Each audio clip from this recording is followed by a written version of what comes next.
दर्शक मित्र यो भिडियोलाई हेरेर शेयर गरिदिनुस् र हुन सक्छ भने एकदम महत्त्वपूर्ण रूपमा सहयोग गरिदिनुस्। यति मैले तपाईलाई अपिल गरे। एकदम ठुलो खाँचोमा यो परिवार छ, धेरै दयनीय अवस्थामा र धेरै सङ्कष्टमा छ।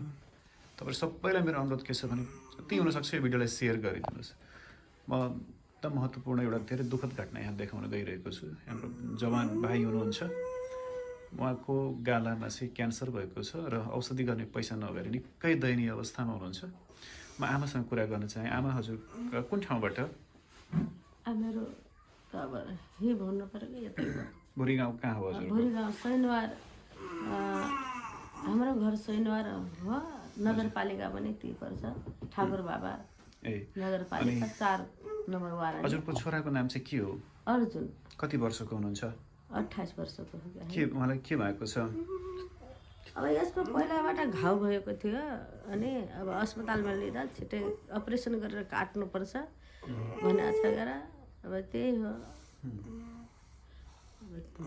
क्यान्सरको सम्भावना, क्यान्सरै। भरतपुर लानु भएको थियो? हजुर। के भनेको छ डाक्टरले? छिटै काट्नुपर्छ अनि नत्र खतरा हुन्छ। अब हामीसित आर्थिक नभएर हामीले लिन सकेको रुपैयाँ पैसा छैन। हजुरलाई पनि समस्या छ, ब्रेन ट्युमरको छ, मलाई पनि छ। अनि छोरा धेरै बिरामी छ, मासुको चोक्टा कालो कालो अब खस्न लाग्यो गालाबाट। अनि तर्पिरहन्छ, केही खान सक्दैन। यतातिर हजुर पनि समस्यामा हुनुहुन्छ, हजुरलाई पनि ब्रेन ट्युमर छ, हजुरले आफ्नो उपचार गराउनु भएको छैन? पैसा नभएर। हजुर। र अब छोरालाई ठ्याक्कै यो अवस्थामा क्यान्सर भइदियो। हजुर। अनि हजुरसँग रुपैयाँ पैसा केही छैन, सबै सिद्धिसक्यो। हजुर।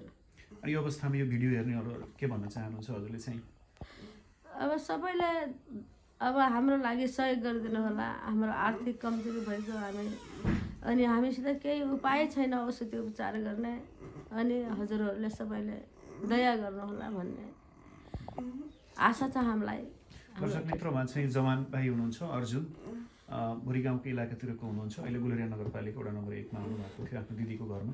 उहाँको चाहिँ म तपाईँलाई देखाउन चाहन्छु। उहाँको गालामा चाहिँ लामो समयदेखिको घाउ थियो र अहिले भरतपुरमा क्यान्सर हस्पिटलमा गएर चेकअप गराउँदाखेरि मलाई क्यान्सर भनेर भनेको छ।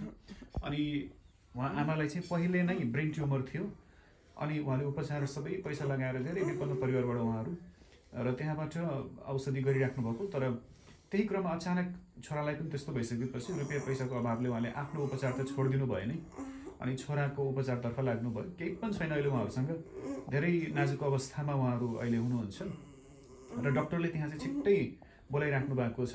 उहाँहरूको खाता या अन्यत्र हामी जानकारी यो यसको स्क्रिनमा हामी राखिदिन्छौँ।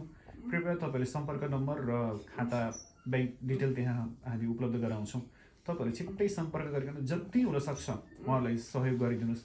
र जसले भिडियो हेरिराख्नु भएको छ प्लिज यो भिडियोलाई तपाईँले सेयर गरिदिनुहोस् भने हामी भन्न चाहन्छौँ। एकजना जवान भाइको जीवन तपाईँहरूको सानो सहयोगबाट चाहिँ बाँच्न सक्छ, यति काम तपाईँले गरिदिनु पर्यो। जति हुनसक्छ मद्दत गरिदिनुहोस् यो आमाको आँसुलाई हेरिकन, र जति तपाईँहरूले सहयोग गर्नुभयो त्यति छिट्टै उहाँको उपचार हुनेछ। कृपया यो कुरालाई एकदमै तपाईँले गम्भीरताको साथमा लिएर सहयोगको लागि आइदिनु हुनलाई म एकदम अनुरोध गर्न चाहन्छु।